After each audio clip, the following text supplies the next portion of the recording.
Pamilyar ba kayo kung sino at ano ang ginampanan niya sa ating bansa? Yes, alam. Si Manuel L. Quezon ay ikalawang pangulo ng ating bansa. Pinanak siya noong August 19, 1878 at namatay siya noong August 1, 1944. Pinangunahan niyang Amerikanong Commonwealth mula 1935 hanggang 1944 at siya ang ama ng wikang pambansa. Paano man naman napatunayan na siya nga ang nanguna sa Amerikanong Commonwealth?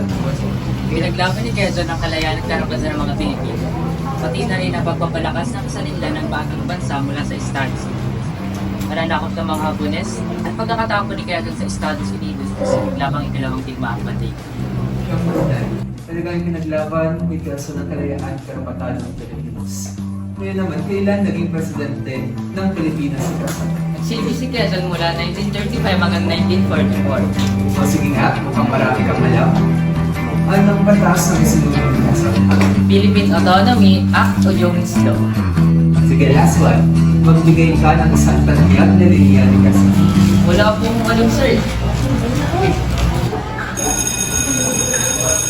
Okay, class dismissed. At huwag kakalimutan ang sinabi ni Quezon. Hinihira ng pambansang kaluluwa kung walang bikang natutunan. Parang sandwich na nasa lunchbox mo nawawala, nabubulok na sa isipan.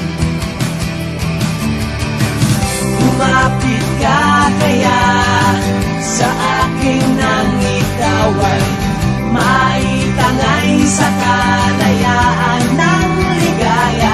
Tayo na, tayo na, ika'y magtiwala sa pagkat ngayong gabi ako ang mahiwaga. LSU,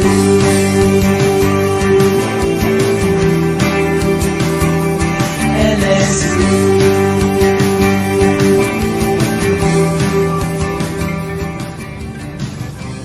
Uy, ay siya na. Hi, Adam! Kamusta na kayo dyan? Ayos lang naman. Uy, miss ko na kayo ni Steph. Gusto ko na nga dyan umuwi eh. Ganda rin namin. Alam mo ba, nag-i-snow na dito. And sobrang lamig. And, nakakapagsalita na din naman ako ng Finnish. Pero konti pa lang. Uwi ka na. Kung pwede lang eh. Update niyo ako sa mga ganap dyan ha. Naman. O siya, patayin ka na muna ha. Susunod ulit. Bye-bye. Bye-bye!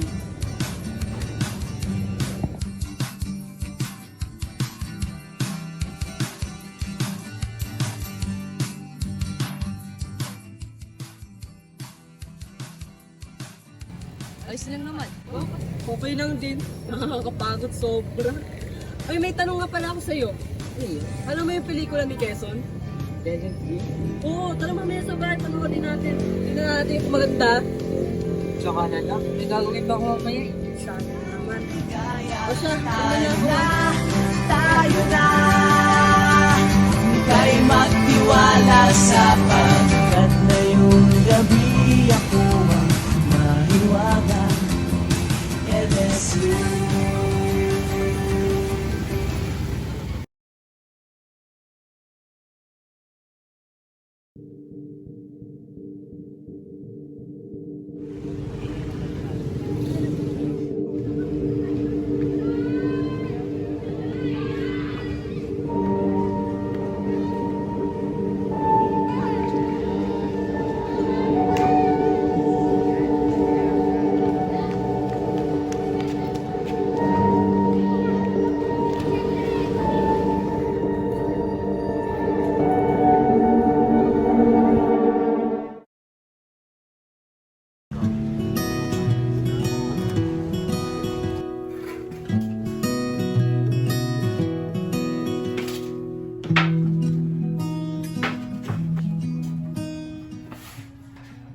Anak, kamusta ka naman? Okay naman po. O anak, nakauwi ka na pala? Opo pa. Mabis lang po ako.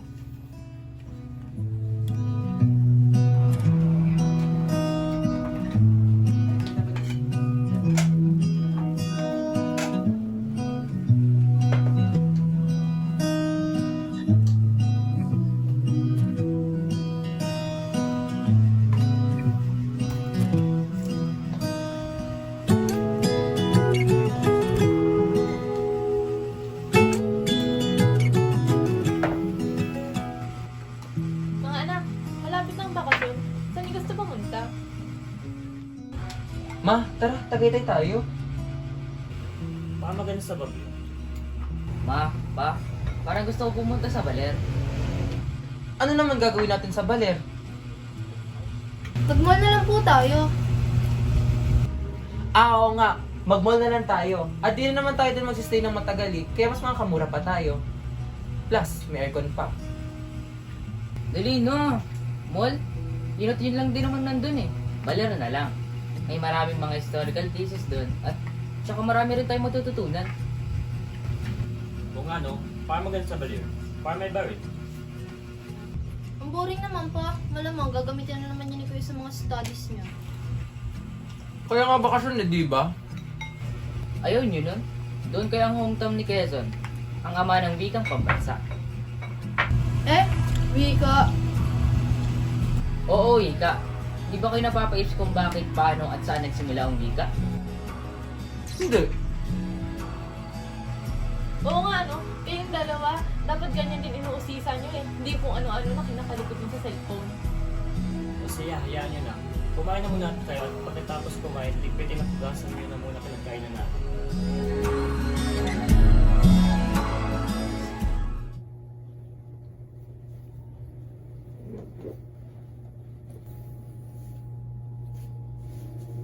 Hala, umali ako ng kuha.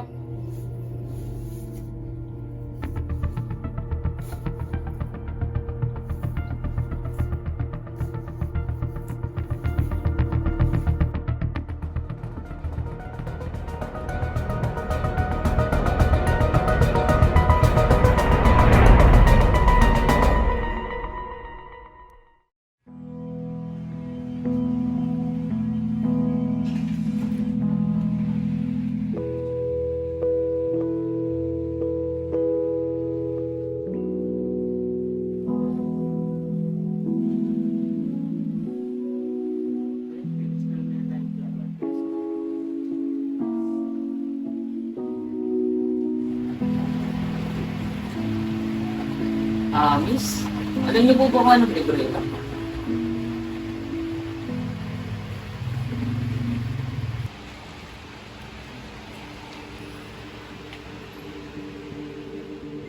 Bakit po? Ano bang meron? Bakit nasa iyo ang libro na ito? Nagkamali po kasi ako ng kuha nung may nakabunggo po ako. Pagtingin ko po sa loob ng bag niya, kumikinang po ito, kaya nainggan niyo na din po akong para saan po ito. Kaya nagpunta na rin po ako dito para talangin kayo kung tungkol at saan po itong libro na ito. Ibig sabihin, ikaw ang Alin po? sundan mo ako.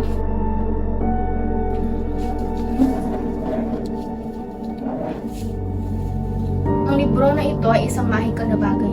Puno ito ng kapangyarihan at kababalaghan. Hindi aksidente na mapunta ito sa'yo. Ito'y sadya. Bakit po? Malalaman mo rin yan sa takdang panahon.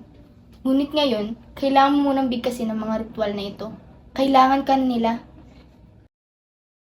Ahira, Gravinda, Mama Adaru. Ahira, Gravinda, Mama Adaru. Ahira, Gravinda, Mama Adaru. Ahira, Gravinda, Mama Adaru. Ahira, Gravinda, Mama Adaru. Ahira, Gravinda, Mama Adaru. Ahira, Gravinda, Mama Adaru. Ahira, Gravinda, Mama Adaru. Ahira, Gravinda, Mama Adaru. Ahira, Gravinda, Mama Adaru. Ahira, Gravinda, Mama Adaru.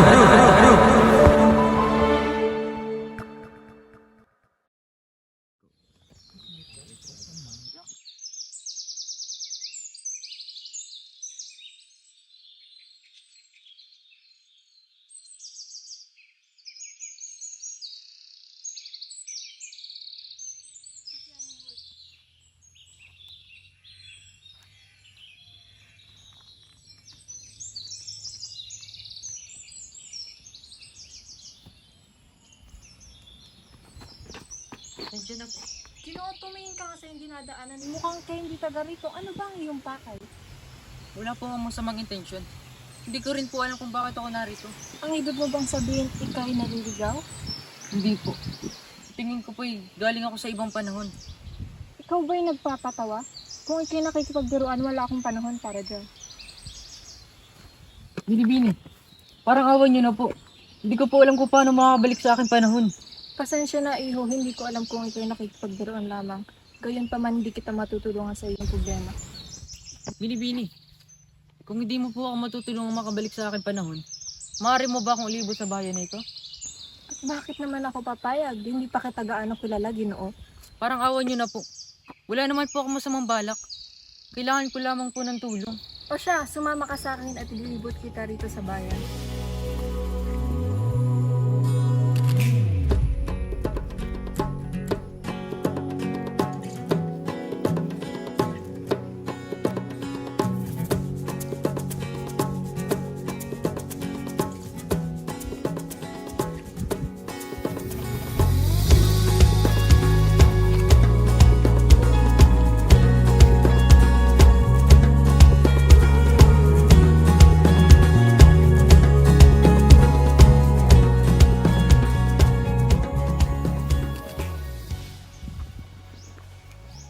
Nakikita mo bang binibini yan?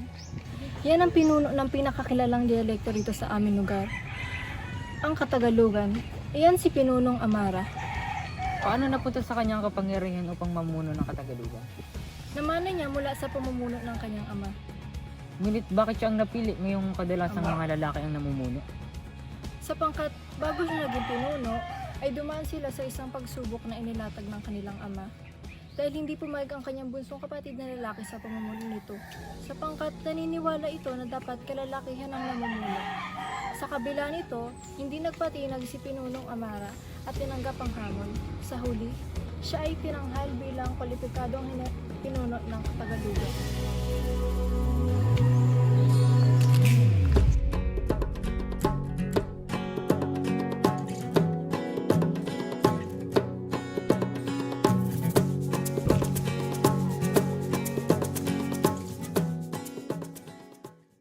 Paano naman ang lalaking iyon na pinagkukumpulan ng mga babae? Siya naman si Gugma, ang nag-iisang lalaki sa kanilang apat na namumuno sa mga sikat na dialekto.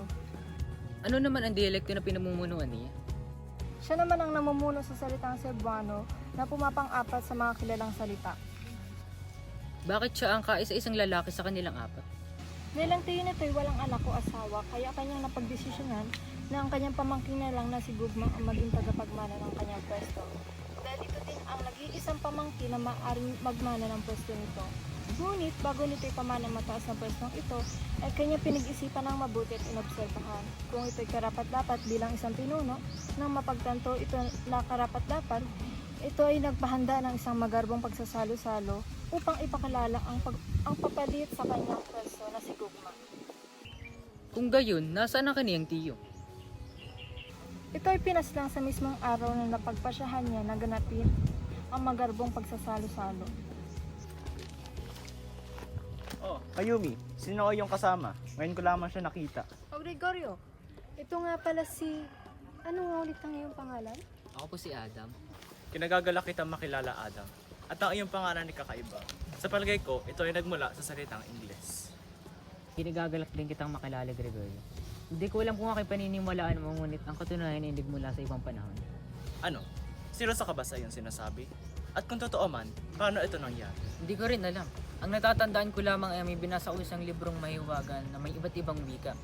At nang namulat ako, nandito na ako. Talagang pambihira. May ilan po ba kayong paraan upang makabalik sa aking panahon? Ngunit wala akong tulong na maibibigay sa iyo. Ngunit kung maaari kitang samahan habang nanatili ka sa aming mundo.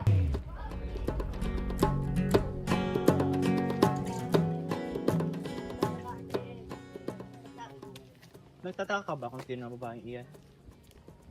Yan si Pinunong Tiara, ang dakilang pinuno ng dialektong Bicol. Paano siya naging pinuno? Si Pinunong Tiara ay lumaki kapiling ang kanyang lolo at lola. Lumaki ito sa paanan ng Mayon kung saan hindi nito alam na siya ay isang tagapagmana ng pumapangalawa sa pinakadominantong dialekto. 15 taong gulang lamang ito nang malaman niya na isa siyang anak na namumuno sa dialektong Bicol. Kinuha siya ng kanyang ama sa poder ng kanyang lolo at lola at tinuruan agad siya ng mga gawain ng isang pinuno. Siya ay agad na sinanay sa mga mabibigat na gawain. Paanong hindi niya alam na isa siyang tagapagmana ng isang malaking posisyon? Siya ay nilayo ng kanyang ina sa kasagsagan ng pamumuno ng kanyang ama. upang malayo siya sa mga gulo dahil sa panghahasang na kumitil ng buhay nilang mag-ama. Sapagkat nais nilang makuha ang kapangyarihan ng kanyang ama, kahit napagpasyahan nilang ilayo muna ito sa mga gulong pamumuhay ng kanyang ama.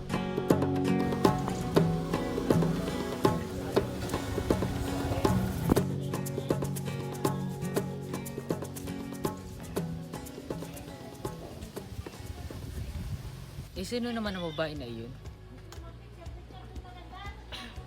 Siya naman ang pinuno ng dialektong Ilocano na si Tanna. Paano naman siya naging pinuno ng kaniyang dialektong nasasakupan? Simple lang, nag-iisa siyang anak ng kanyang ama na dating pinuno ng kanilang dialekto. Bata pa lamang si Pinunong Talna, sunod na sa kanyang mga luho at talagang tinatratong prinsesa ng kanyang ama. Lumaki siya sa layaw kaya kung ano man ang kanyang kinahihilingan ay agad na binimigay ng kanyang mga magulang. Lumaki siyang mag-isa sa kanilang mansyon, kaya't nahihirapan siya makipagsalamuha. Isa rin sa dahilan kung bakit siya nahihirapan makipagsalamuha ay dahil mataas ang tingin sa kanya ng kanyang mga kapwa-bata. Kaya nahihiya at natatakot silang lumapit dito. Dahil na rin sa noon nitong laging nakakunot, ay nagandlangan ng mga tao na lapitan nito. Madali lamang niya nakuha ang mga kapangyarihan, bukod sa nag-iisa siyang anak at pinibigyan ang kanyang mga hinihiling, pinano ng kanyang ama ang kanyang hinaharap kaya nagresulta ito ng kanyang pamumuno sa kanilang lugar. Teka, kung iba't iba sila ng dialekto, paano sila nagkakaintindihan? Alam ng lahat ang mga dialekto ng isa't isa. Sadyang may pinaglalaban lamang ang bawat pinuno na iba't ibang dialekto dahil yon ang kanilang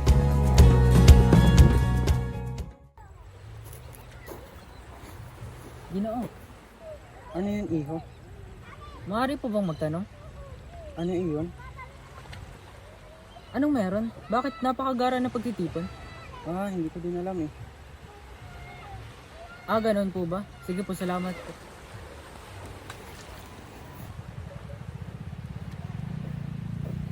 Iho, ikaw ba yung naliligaw? Wala ba hindi ka makakala? Bini-bini? Ano iyon? May itutulong ba ako iyon? Maaari po bang malaman kung para saan po ang pagtitipon na ito? Walang selebrasyon, Tutoy. Kung wala, bakit may ganitong pagtitipon? Kaya nagpatawag ang pagtitipon dahil pag-uusapan ng mga pinuno ang kanilang mamamayan kung ano ang dialektong nararapat gawin.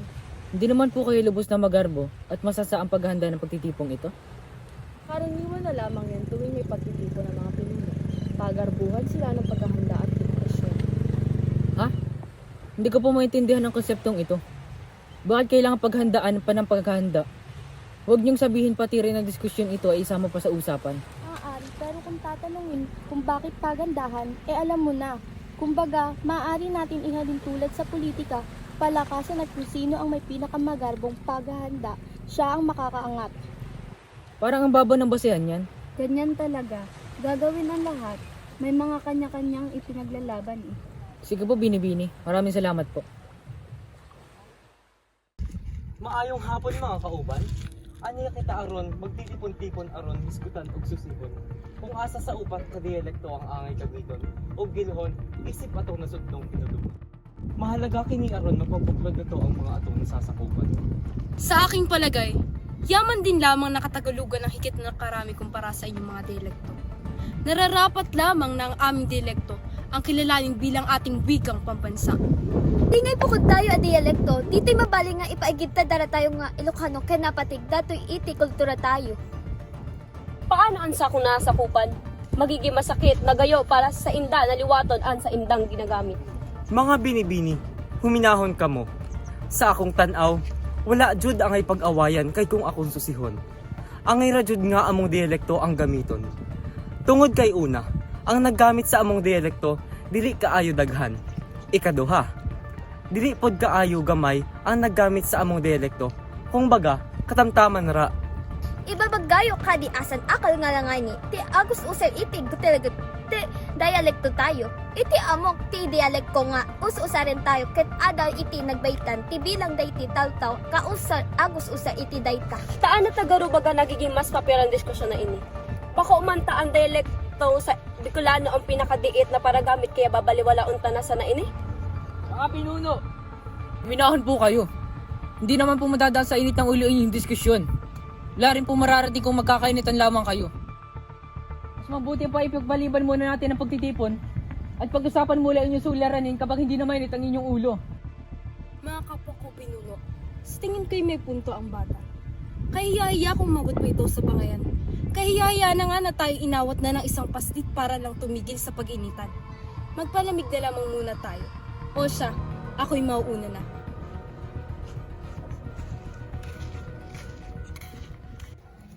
Gregorio, Oh, Adam, kamusta? Nasisiyahan ka ba sa pagtitipon ngayong hapon? masaya naman. Ngunit, kailangan ba talaga nila magtalo-talo para sa kanilang mga dialekto? Hindi ba't miski iisa ang kanilang dialekto, ay isa pa rin silang mga Pilipino? Sa bagay, may punta ka rin sa iyong sinasabi. Pero teka, saan ka pala mananatili o magpapahinga? Pwede ba humingi ng pabor? Pwede ba akong makatuloy muna sa inyo? Ayun lang ba? Siyempre delikado na rin. Maaari kang manatili pansamantala lang sa aking bahay. Maraming salamat talaga sa iyo.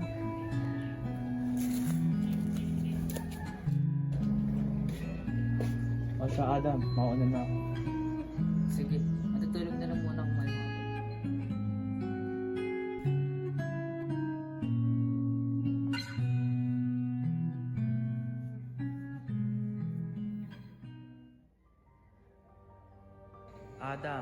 Adam, iho, lawakan mo ang iyong isipan, maging mapagmatsyag ka, at magkaroon ka ng karunungan dahil ikaw. Adam!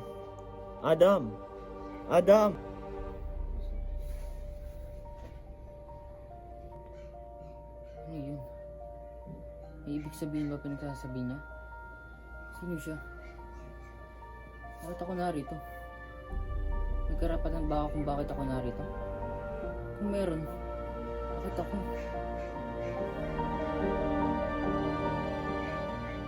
Adam, ayos ka lang.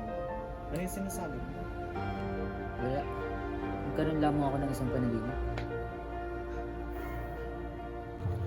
Mga kauban, kagabi samtang nag-istorya kami. Walay maayong nahisgutan. Dili gusto musugot ang ilang mga partido nga ilhon ang atong dialekto nga angay gamiton. Isa na lamang kapaagi ang akong nahuna-hunaan. Kini mao ang pagpatay o pagpaubos sa mga nasasakupan. Sa paraang ito, sa adlaw sa eleksyon, magamay ang musuporta sa ilang dialekto. Hindi maaaring basta-basta makalimutan ang aking dialektong pinaglaban ng una pa lamang. Hindi maaaring makalimutan ang pinakadominanteng dialekto na nagbubuklod sa karamihan ng mga Pilipino. Ganito ang ating taktika. Bibilhin natin ng boto ng kanilang mga mamamayan. Sa ganitong pamamaraan, mas madali nating makuha ang loob ng kanilang sasakupan. Nararapat lamang ang parangal sa mga Katagalugan. Iakla mabalin nga ipalubos nga umod-una game isiyak ti dual at top dialect. Sa andak ang palaubasan, lumabas iti kadagista. Usaran tayo ita apang gastis. Kakaduwa tumandaget tayo iti aldaw ti panagbutos. Noblait isara usarem abalota uray tipe wenno aduuta paiditang masaygan ni itati. Tiyempo nga agapanig tayo. Bakong kontent kitaan pinakadili, madadaog ka.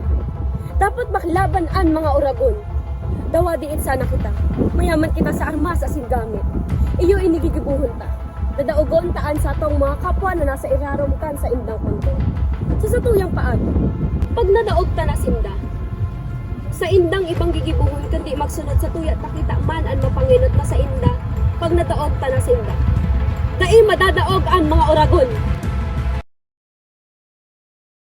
Pinaghahandaan talaga ng bawat pinuno ang paghalal ng kanilang dialekto. Siya nga palaban at meron talagang ipinaglalaban. O Aaron, mukhang malalim ang iyong iniisip. Siya nga, ay bumabagabag na sa'yo. Hindi ko pa rin maunawaan kung bakit kailangan pa rin nila magtalo sa isang dialekto. Gayong lahat naman sila ay Pilipino. Marahil ito ang kanilang paraan upang maprotektahan ang kanilang sarili. Ang idaan sa bangayan at galit, pare-pareho lamang silang ganit. Mga lungsuranon, paminawa ka mo. Kabalo ko nga kabalo, na kamo nga kita nagapili og pinulungan nga gamiton sa tanan. O garon makapili sa karapat dapat na pagdesisyonan nga mo na upat ka mga pinuno nga idaan kini sa usa ka eleksyon diin kamo sa dialekto nga inyong gihunahuna nga angay gamiton aron mahimong atong nasudnong pinulungan. Gayun na lamang ba talaga sila kaganit sa sobrang pagnanasang ibida ang kanilang mga pagkakakailanlan?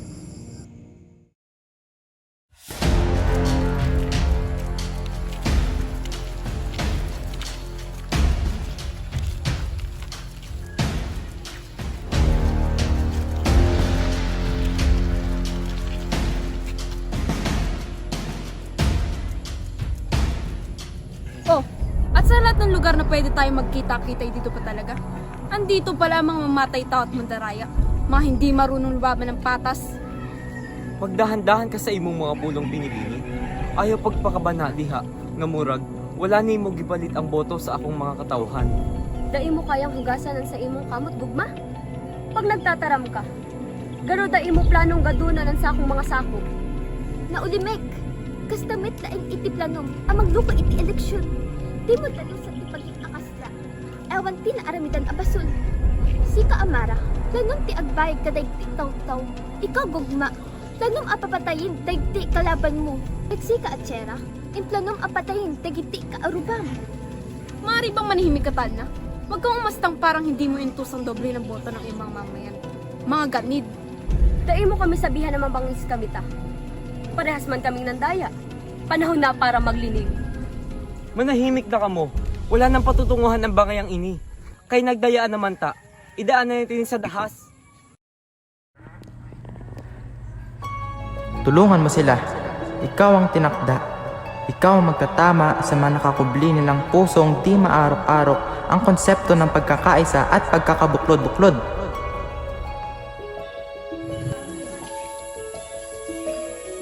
Ha? Akong itinakda?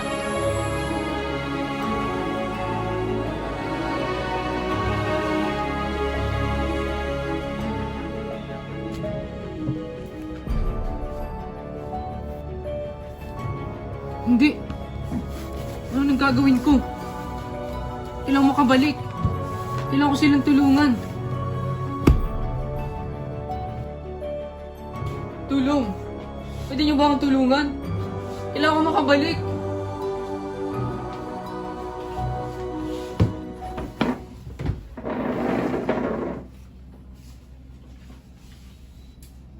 Marahil ay nadiskubre mo na. Alam niyo po ba kung paano makakabalik sa sinungunang panahon? Kailangan ko silang tulungan. Kailangan ko makabalik. Isipin mo na mabuti kung sino ang pinagmulan ng lahat. Puntahan mo siya at bigkasin mo ulit ng buong puso ang mga ritual at ikay makakabalik sa libro. Pinagmulan. Sino ba ang lahat ng pasimuno nito? Teka.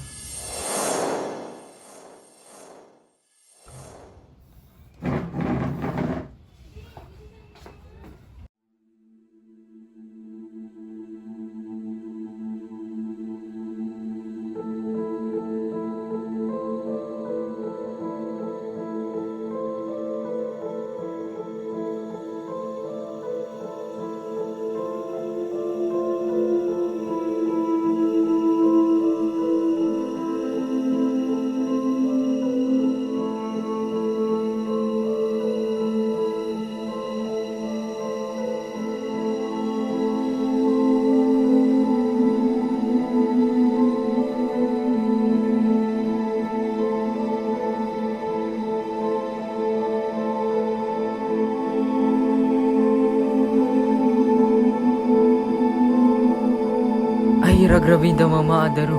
Ahira gravinda mama adaru. Ahira gravinda mama adaru.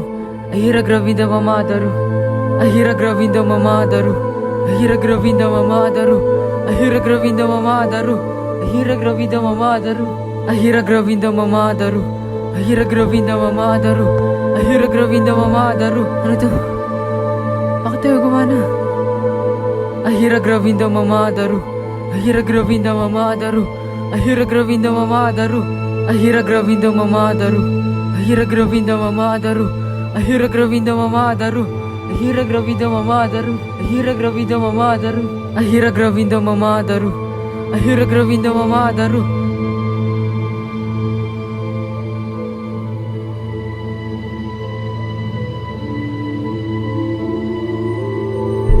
Ahira gravinda mama adaru. Ahira gravinda mama adaru. Ahira gravinda mama adaru. Ahira gravinda mama adaru. Ahira gravinda mama adaru. Ahira gravinda mama adaru. Ahira gravinda mama adaru. Ahira gravinda mama adaru.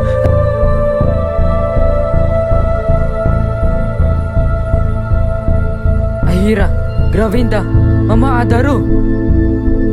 Ahira gravinda mama adaru.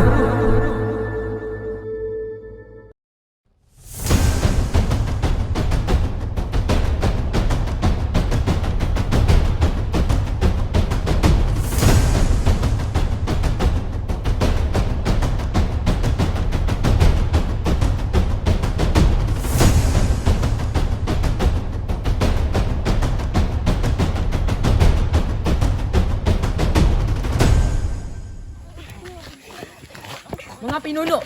Minahon kayo! Minahon kayo, huwag kayo mag-away. Tayo magkaisa. Ganyan tayo, di ba? Si Isay ka na nagtataramnin arog ka iyan? Aki ka lang.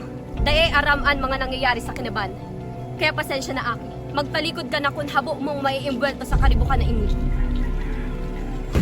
Pero ka dito, ket kasta pinagdinay ma. Siya sino ka ang magigaba kung dakin ti dayta? Bata, ayaw na ng ugsulti, kayo wala man kakabalo sa mga lagda. Bago pa ka lang gani, ug ganong ingana nakamuasta. Kung makapagsalita ka, akala mo hindi pinuno ang kaharap o kausap nimo? Gusto ko lang naman ng katahimikan sa bansang ito. Bakit hindi ko magkaroon ng katahimikan at kapayapaan dito? Dahil wala kaming pagkakaisa. Kaya nga dapat may maihalal. Dahil na rin sa dami ng dialekto ay hindi magkauno. At sa taas ng tingin sarili ng mga pinuno at mga mamamayan. Dapat na magkaisa. Ngunit, sa lingwahe pa lamang ay hindi na magkaunawaan at nagkakagulo pa.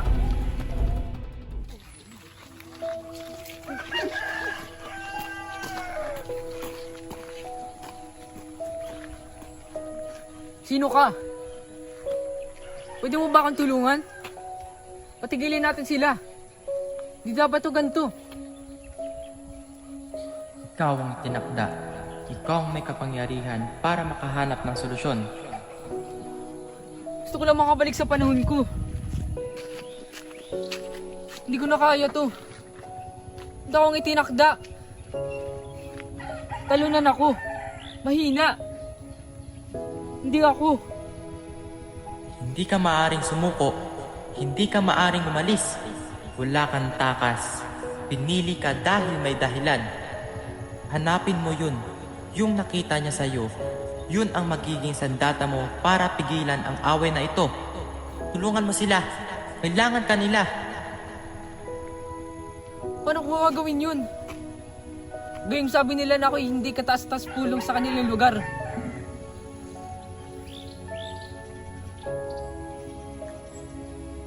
Hindi ko alam ang kanilang patakaran. Isa akong musmus na bata lamang. Hindi nyo ko maintindihan kasi ayaw nyo akong unawain. Sarado ang mga isip nyo. Hindi nyo ba naiisip na kung idadaan nyo sa dahas, ay mababaliwala rin lamang ang inyong ipinaglalaban? Gayon ang resulta nito ay kapahamakan sa inyong mga nasasakupan. Mawawala ng saysay ang matagal nyo ng pinrotektahan sa inyong mga mamamayan kung kayo rin lamang ang magdadala sa kanila sa kapahamakan. Wika ang nagbubuklod sa atin. Ngunit bakit wika yata ang dahilan ng pagkakawatak-watak natin? Mga pinuno, oras na po upang kayo naman ang makinig. Hindi natin kailangan pag-awain kung anong dialekto ang dapat magamit. Bagkus ay dapat ikagalak at ipagmalaki pa natin ang wika ng ating bansa kung saan ito iba-iba. Di iirala pang bansang kaluluwa kung walang wika nagbubuklod. At tayong instrumento ng ating kultura upang ito'y makapagbuklod. Huwag niyong bigay ng inyong mamamayan, ang inyong bayan, at ang susunod na henerasyon ng mga kabataan. Wari ko'y may punto ang sinabi ng bata. Aduunay ti impatulog tayo, kadagiti, narungsot aduunay ti, palpukan kayo, iti turay, ken Santiago, apo na ti pag-igamat daig ti tawta tayo. Nagdali-dali kami sa among mga desisyon. Nalingawan maging Pilipino. Asin sa diring kapakanan sa naan iniisip. Mga kauban kong mga pinuno, sa akong tanaw, kinahanglan na to nga usbon ang atong pagpangulo. Dili na to maprotektahan ang atong mga katawhan kung tudloan na to nga sila ang magpakamangilad sa nasud.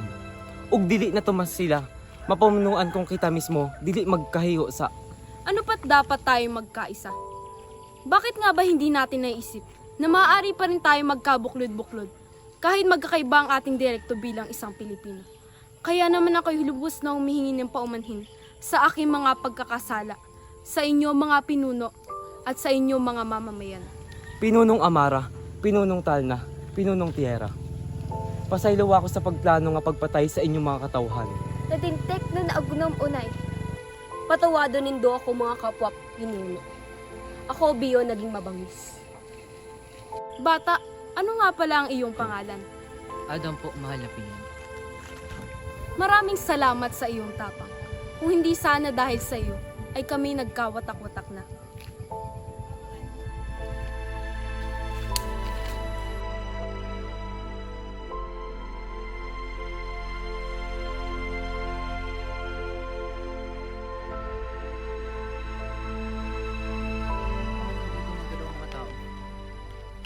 Oras na ba ito para bumalik ako sa aking panahon? Magaling! Napagtagumpayan mo. Napagkaisa mo sila at nahanap mo ang tunay na misyon mo rito sa panahong ito. Salamat po. Pero sino po ba kayo? Bakit alam niyo ang mga kailangan kong gawin? Ang dapat kong ipakita? Ako ay ikaw. Oh, Naging isang tagapagtakda na rin ako. Tulad mo, yung librarian na lagi mo ring nakikita, isa rin siya sa mga naging tagapagtakda. Sumama ka sa akin.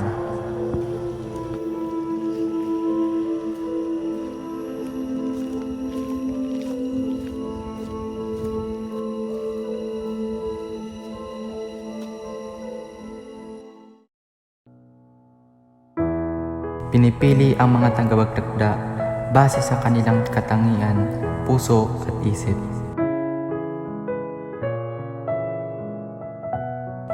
Noong ika'y maisilang sa mundo, nakamata na siya sa iyo. At nang ika'y lumaki, mas nakita niya ang dahilan kung bakit dapat ikaw ang tagapagtakda.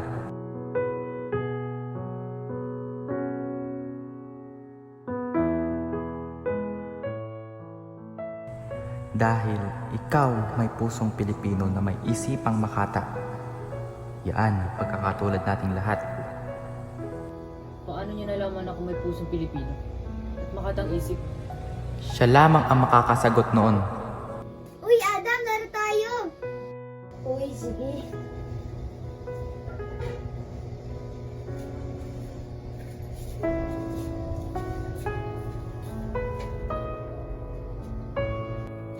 Uy, may libro. Uy, hayaan mo na yan. Maglaro na lang tayo.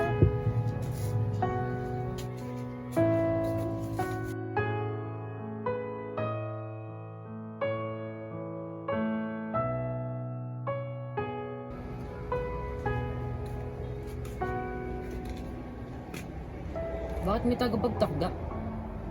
Para saan? Tayo ay nabuo dahil ang ating henerasyon ay lumalago at nagbabago na. Gusto niya na panatilihin ang wika natin at pagbuklod-buklod din tayo. Kaya tayo napupunta sa isang libro kung saan doon napapatunayan natin ang kakaiba nating kapangyarihan. At kung sa isang panahon ay mangyari namang magkawatak-watak tayo, may mga itinakdang ililigtas para tayo muling magkaisa. Nasagot ko na ba ang lahat ng iyong katanungan? Teka, may isa pa. Ano iyon? Ano siya? Sino siya? Siya ang nagpasimuno ng lahat ng ito. Siya ang gumawa ng lahat ng mga pampatunay sa kanyang mga itinakda. Siya ang ama nating lahat. Siya si Manuel Luis Quezon.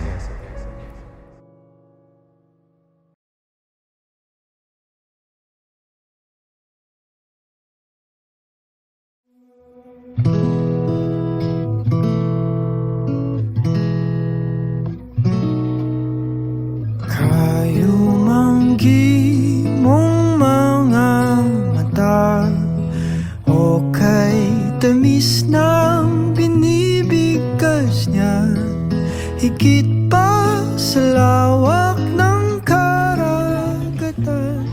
Uy, Adam! Sandali lang, ha?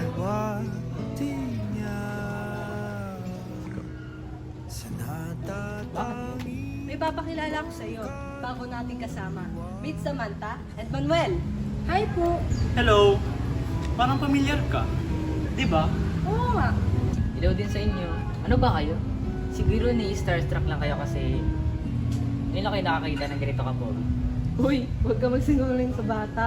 Ay, Ano ka ba? Tutulong kasi sila sa atin para sa buwan ng wika. ayos yun. Kailangan din natin ng tulong. Diba? Oh, tara na. Ibot ko lang sila. Sige, sige.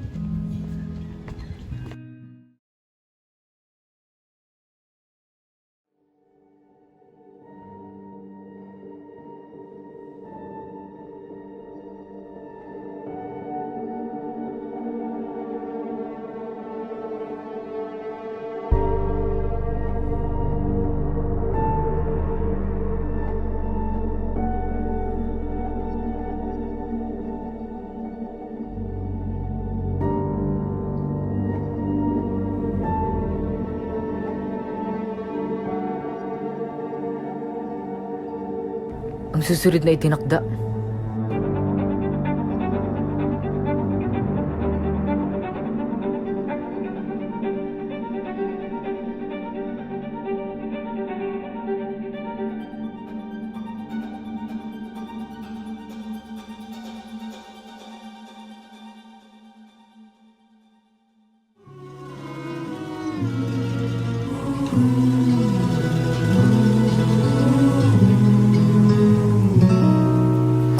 Kayumanggi ang iyong balat, ipagmalaki san man mapadpad, pagkapanganak hanggang sa paghimlay, yakapin ang kulay. Pagkapanganak hanggang